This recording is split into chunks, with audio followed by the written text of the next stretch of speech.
and all of our campuses, students have parking. But some of my students who drive don't even know that they are allowed to park. About 25 hours is the teachers really get to know the students.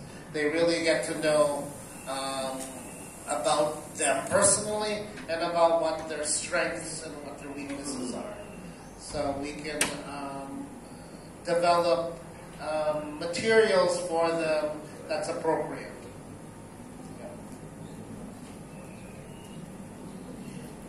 Something that at BCC, Bronx Community College, where I teach, that we have found is that students who remain with our program for 3 semesters, once they start their credit-bearing courses, they actually outperform students who were never at CLIP. So CLIP students can stay for 3 semesters. 3 semesters means 2 long semesters plus the summer semester, which is a short semester. Some students, they come for 1 semester and then they come for 2. But those who remain for the entire 3 semesters, they do phenomenally well once they start college. And they also tend to graduate sooner because, as Mr. Raul said, our students, they work. They have jobs. They have children in 2 years. Because even though a community college is a 2-year college, in reality, students take longer to graduate. But our students who remain for the full year, they tend time management skills and things like that that we teach them. And we encourage. And have done phenomenal things. We have this young man, Gomez Navarro, who was a student at the MCC, where Mr. Raul works. Then went on to Cornell University and is now in medical school. Yeah, he was one of my students. He was very quiet, but very, very good. He did his homework. He reviewed everything that was given to him. He did all the readings. He submitted everything. He was the perfect student. So it doesn't surprise me that he has gone on to medical school. And then we have 2 salutatorians. This young man was a student at Kingsborough Community College CLIP, which is in Brooklyn. And Leah was actually my student. She was my student during COVID, so she was my student on Zoom. Not only did she just graduate at the last graduation, she also works at our program. So when students come in and they want to inquire about CLIP or they call, Leah meets with them. And she is furthering her education at City College to become a teacher, so she is also pretty phenomenal. When we were working on CLIP, on Zoom, as you can imagine, that was a challenge, but she did really well and continues to do well. Now, this last student was also my student, Mr. Sadat. He hails from Togo, and yesterday, or 2 days ago, we did the assignment, Welcome to My House. The last writing assignment that I shared with you. And he wrote that assignment, and I thought it was so well done that I submitted it to the Literacy Review, which is a collection of students writing from New York City. And I submitted his poem, and he was selected last year for the 22nd volume of the Literacy Review. Right now, as you can see, he has joined the service. He is serving in South Korea, so he has done really well for himself. He was a very quiet student, but did all his work, asked a lot of questions. Even though he was quiet, he would come to me and ask for clarification, and we are very proud of all his success. So that is CLIP. That is our program. It's a great program. I always encourage people to apply to CLIP because it is the best English as a second language program in New York City and maybe in the country, right? Because so many hours, you're totally immersed into a program, and it really shows improvement overall. So. Yeah, and I only showed these 3 students or these 4 students, but there's a student who was at BCC and she completed medical school. We have a student who's an FBI agent, a former student who's an FBI agent. So CLIP students have done a lot. And we share these things because when they come into to our classroom, often they are shy, they are scared, they have no confidence, they feel bad about themselves, or they say to me, a teacher, I'm not smart.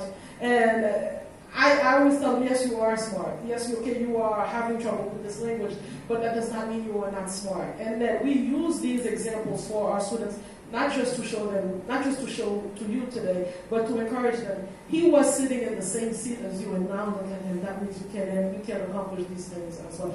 Oh, actually, there is one of the teachers in our program who was a CLIP student. Oh, And really? yeah, the lady. She was a CLIP student, now she's a CLIP teacher. So I agree, this is probably the best English program in the United States. You know, sometimes students come and they do have low self-esteem, they think they're not smart, like you said. But sometimes it's not about intellect, it's about experience, about study skills, knowing how to study, right? People sometimes aren't taught how to study. So at CLIP, we do that as well. We teach them study skills. How do you become a good student? And if you combine study skills and intellect, it's equals to success, I think. So, thank you for listening. thank you. This was good.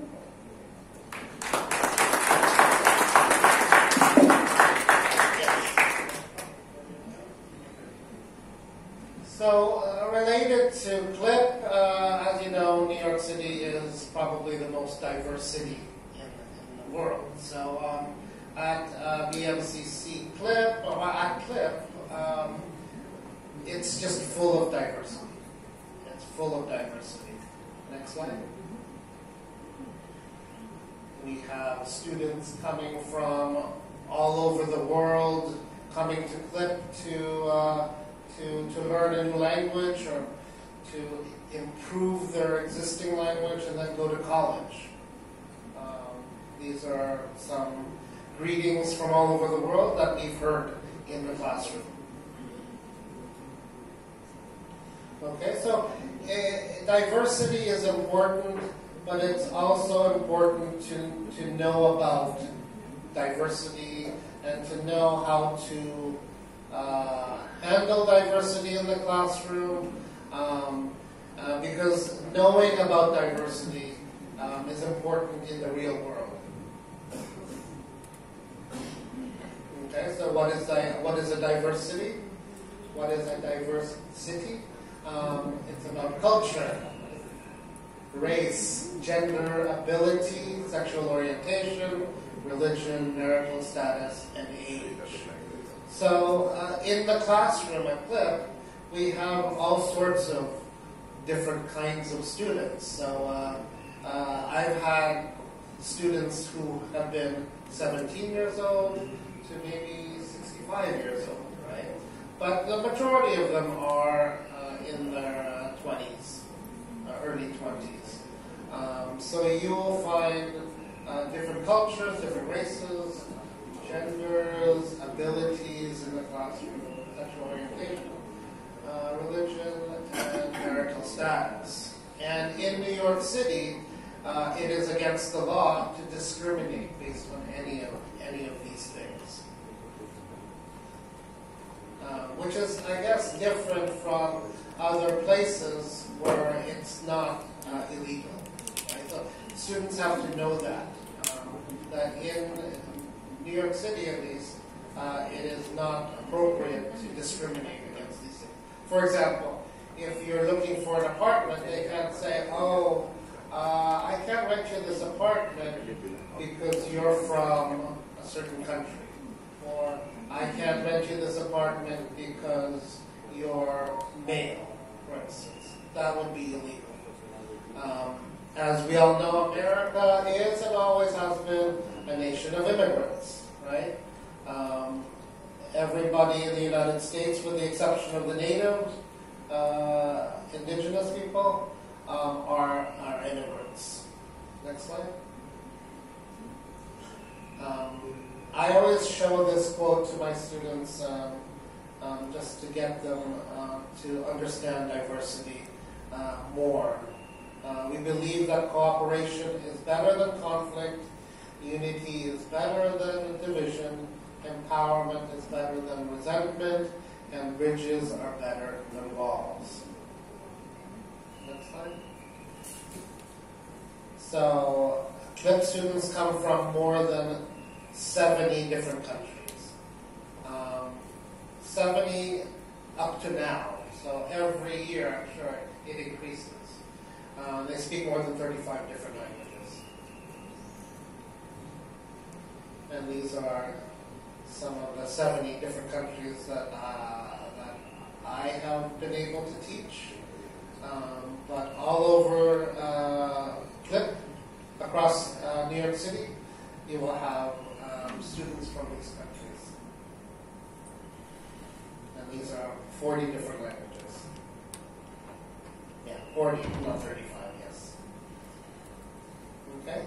Gender breakdown, this was about 10 years ago. But at BMCC, I thought it was interesting that the female population was a little bit larger than the male population. And diversity breakdown. Okay, the red is Asia Pacific Islander. The beige is white. Yellow is black. Hispanic, and then other. Okay, so the majority of students from BMCC are, in fact, not white. Very diverse. So at BMCC, not CLIP, the whole BMCC is composed of people that come from more than 110 countries, and they speak more than 125 languages. So one thing that's important about diversity is understanding diversity, understanding that we are all different, and that we should not have miscommunication when it comes to something. I know one thing that people misunderstand other people is eye contact, right? Some people do not, some cultures do not establish eye contact, whereas in the United States, eye contact is very important. And then I thought this was an interesting cartoon. I don't know if you can see it, but it's a situation in which different cultures are meeting each other for the first time. So you have this person say, "What do I do now?" Because he's doing this, whereas this person is handing them their business card, right? Which is totally a Japanese thing. He says, "When is he going to take my card?" She says, "He seems a bit unfriendly." Why? Because she's going in for a kiss, right? And then this person says, "Whoa, personal space invasion." And then the next one, "I'm next. What should I do?" Right?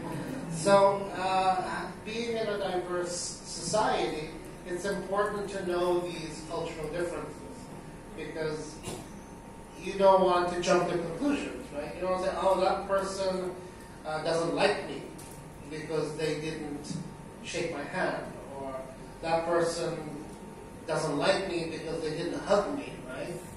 So if we know these things, then it's easier for us to navigate a diverse society. I found this in a book, and it's about punctuality. Some cultures tend to view punctuality as more important than other cultures.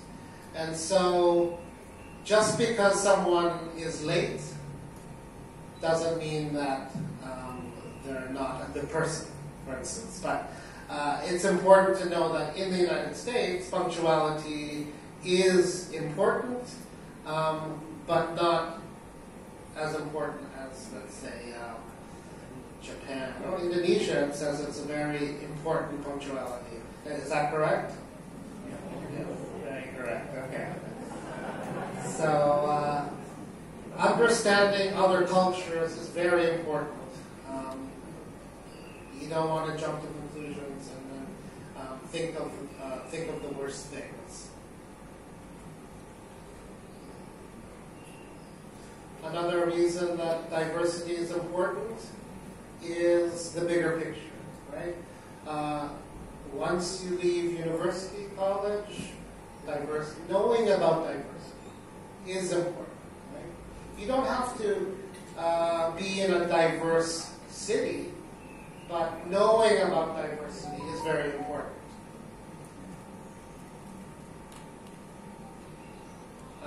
One of the top skills that employers look for is being able to cooperate, right?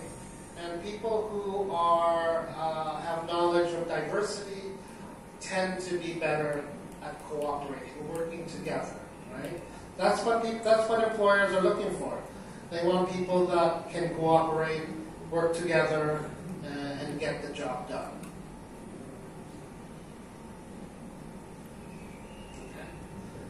Yeah, just like I said, it's about cooperation, knowing about diversity, and working together to create things and to produce things.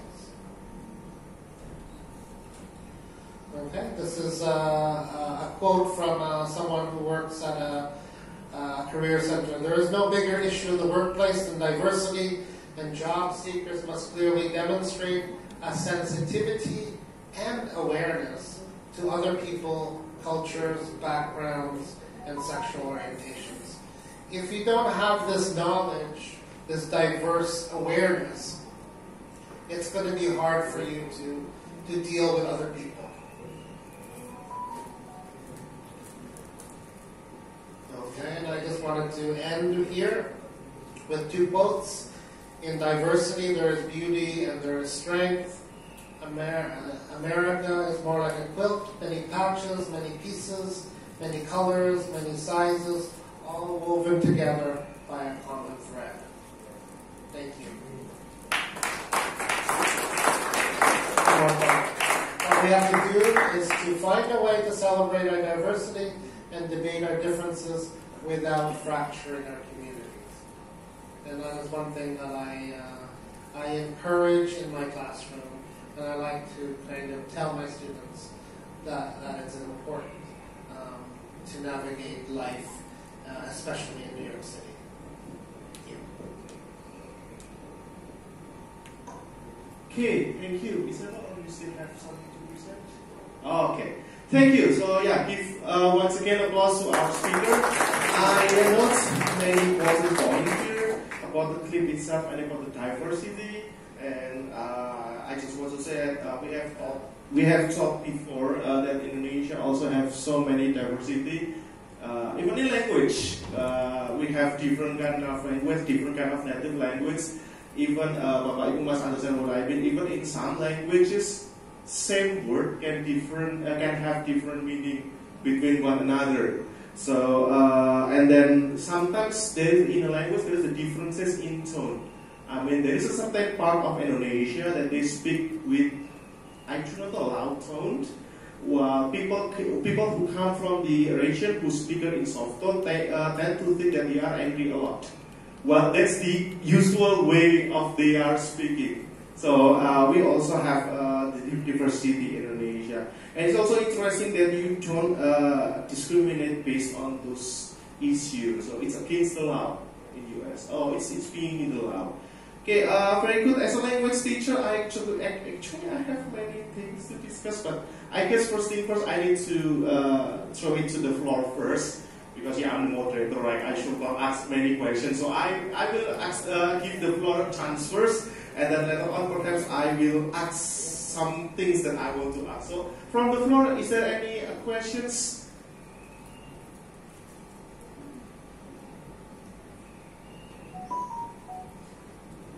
Is that? Oh yeah, okay.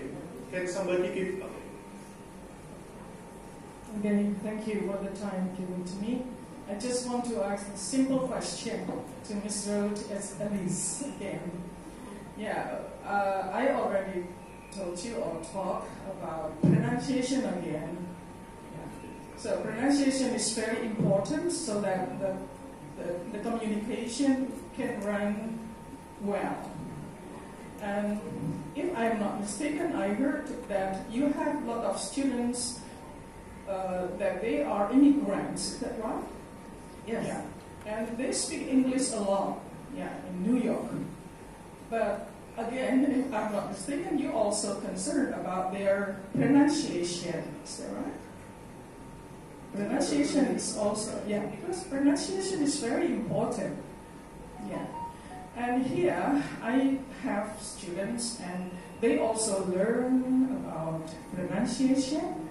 And I stress pronunciation because if we have wrong pronunciation, if we miss an S pronunciation, there will be wrong mistakes, and the listeners will cannot catch the meaning well.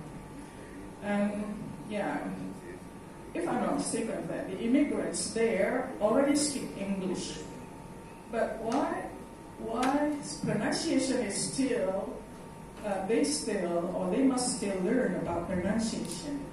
For our students, for us here, pronunciation is very important. So we must learn well. We must focus on how to pronounce. And why they still learn about pronunciation? Because I think that, yeah, they speak English every day. And can you give us tips to have or to be able to pronounce easily, and how to do or what we can do so that we will always remember how to pronounce words that they think that it is complicated. For example, the word develop, we must pronounce develop, but they always say develop, something like that. I always remind them, not develop, but develop, developed. But it's still very difficult for them to remember. So can you give us tips? Because there are also a lot of many students of English. Thank you so much. Okay, so one thing that as ESL teachers we fight is fossilization, meaning how students or how people learn language sometimes is fossilized into our minds, is difficult to change. My students, I always say to them, S is your friend, like that's the thing. Who is your friend? S is your friend. But that does not mean they are going to remember to pronounce the letter S at the ends of words. You understand? So I understand that it's fossilization that we are fighting. For example, if I learn Indonesian and I learn something in the wrong way, and you can tell me many times, it's going to be difficult for me to unlearn the incorrect way to learn the correct way. So at least I stress pronunciation, but with the understanding that I'm fighting fossilization. And in New York City, because so many languages are spoken, so many accents are spoken, if I can understand what you are saying, that's more important to me than to make sure that you pronounce every word perfectly. But in terms of learning pronunciation, because we must teach that, we learn the sounds of letters. Some teachers have taught phonetics. Have you? I teach pronunciation, yes. No, phonetics. Oh, phonetics. I used to teach phonetics when I taught younger children. But sometimes with certain students who have very problematic pronunciation, I might show them the phonetic way of each letter, right? The sound of each letter. Because I think if you you show them and get them to notice, maybe there will be a change, right? It's about noticing that you made a mistake, right? If you notice it, you can change it so that it's correct the next time. Also, I think it's about exposure to the same word, right? If they hear develop, for instance, many times, then chances are they're going to understand the correct way to pronounce it. Whereas if it's a very limited word, it might not work as well because they're not exposed to it. They're not hearing it or reading it or writing it as much, right? So it's about exposure as well. So as long as it is communicative, the communication is okay, right? I think that's true. As long as it's comprehensible to the person listening, then it's okay. If it's totally wrong and it leads to misunderstanding, then we have a problem, right? Yeah. Thank you. Okay, thank you for the questions. I need to remind you also, Bapak Ibu, kalau yang ingin bertanya dalam bahasa Indonesia, kita ada interpreters, jadi jangan ragu untuk bertanya. Seperti itu. Okay, perhaps I can insert one of my questions before waiting to the floor to think about the questions. First thing first, you said 35 hours a week. 25, yeah. How do you define that? I mean, like, is it divided by 5 days, or it's more flexible, or how do you define that? It's 5 days. So I'm an evening teacher in my program. My classes meet from 5 to 10 p.m. Okay. So 5 to 7 instruction, 7 to 7:30. There's a 30-minute break. I started out as a morning instructor, and at that time it was 9 to 3. So 9 to 12, and then an hour lunch, and then 2 to 3, 5 days a week. How about you? Are you the same? Yeah, I'm an evening teacher, but I also taught during the day. It's the same kind of schedule. Yeah. Sometimes on Fridays we can opt to do a remote class, or take them on a trip or something like that. So, but generally speaking, the same. So you both evening teacher class? Yeah. And the class ends at 10 p.m. 10 p.m. Oh, very good.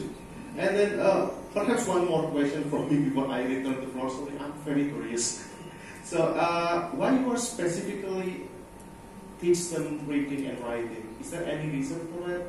Why specifically reading and writing? Because in the future, when they go to college, they'll be doing a lot of reading and writing. So when they come to clip, their reading skills are lower.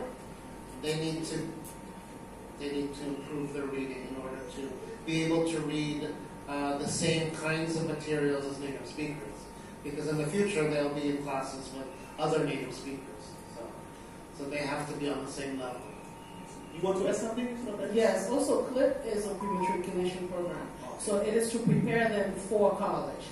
And in college in America, students write a lot of essays. Students do a lot of research. They conduct research. They do presentations. So CLIP is to prepare them to do those things. How to research, how to do presentations, how to write college essays, and getting them. Now, I can't say that we give them college material because they're at different levels, but at least help them get ready for that.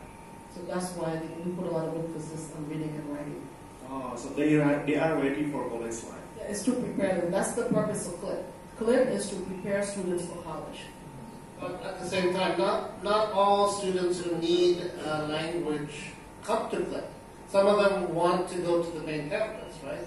So they have to go to the main campus. They don't have all these, they don't have the training that we give them, and they don't do as well because they say, oh, I can handle it. I can do the reading and writing. And they get to the main campus, and, essay writing is cultural, right? In every country, you have a different style of writing, right? So at CLIP, we teach them the way that American students have to write to be able to be successful in college classes. So that's what the advantage of CLIP is. When you don't have CLIP, you don't have that training, and you don't do as well, in my opinion. So did you have experience that CLIP is a college preparations program? Did you have experience that the students join the CLIP program but end up to not going to college? Do you have any kind of that experience? There are, at this BCC, there are some students who come to CLIP because they don't want to go to college, they want to go to a different program, a vocational program. And I have had a couple of students who they've raised their children, Some of them are divorced and now they just want to focus on themselves. However, the majority of students come because they want to go to college and they recognize that they lack those skills. So we are very clear that it's a pre-college program. You want to add something? Some people join CLIP because they know it's a good program. They might not want to go to college, but they actually have to apply to the college to get into CLIP. So some people, they just join CLIP to improve their English, but I would say 90% go on to regular college classes. Okay, thank you. Let's return to the floor. Any questions from the floor? Okay, please. Iya, boleh saya minta bantuan interpreter? Okay. The interpreter. Is an open country to all the immigrants across the world. Ya, jadi lebih membuat lebih inklusif gitu ya. So it is kind of inclusive. Tapi bagaimana dengan di sini di Indonesia, terutama Jawa dengan budaya komunalnya? How about here in this country, especially in Java, with the communal culture? Ada beberapa hal yang sulit diterapkan untuk lebih inklusif, seperti agama, gender, dan sexual orientation.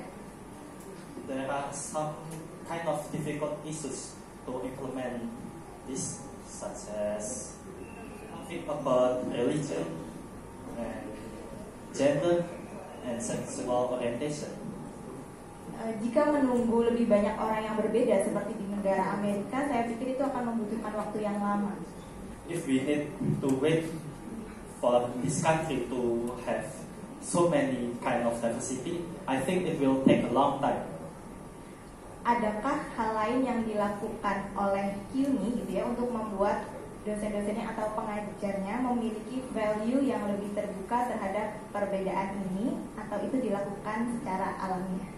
Is there any kind of way for the CUNY lecturers to be able to handle this issue properly?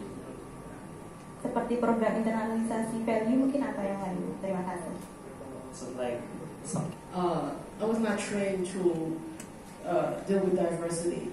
I grew up in New York. New York is diverse. It's not, for us it's very normal. For at least for me, let me speak for myself. For me, it's very normal to go to a school, live in a neighborhood where people look different from me. It's just the way of New York.